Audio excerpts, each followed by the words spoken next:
Maraming mga Christian tumatawa sa amin dahil sabi nila, kayo servant of God.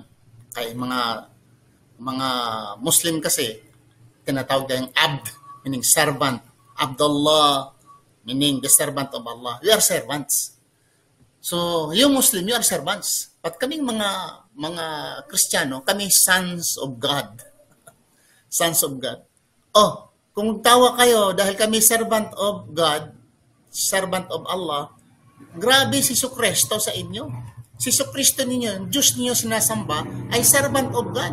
Jesus Christ, servant of God, according to your Bible. According to the New International Version, Acts chapter 3, verse 13, Jesus Christ is a servant of God.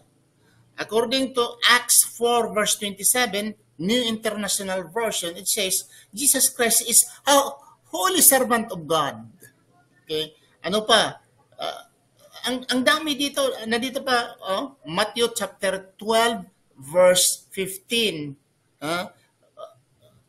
to 18. Jesus Christ is a servant of God. Jesus Christ is a servant of God. Kung tumatawa kayo dahil kaming mga Muslim, servant of God, ang Diyos ninyo mismo nga si Kristo is a servant of God. Sino mas maano? Nahihiya naman kayo eh. Saan ba sa Biblia nga sinasabi ni Kristo, I am the Son of God? Categorical statement that Jesus Christ said, I am the Son of God.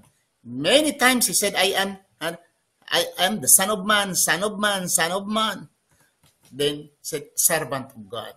Sabi pa nga niya dito, okay, another passage, he said, Matthew 20, verse 28, the New International Version, says, just as the Son of Man did not come to be served, but to serve and to give his life and a ransom for many.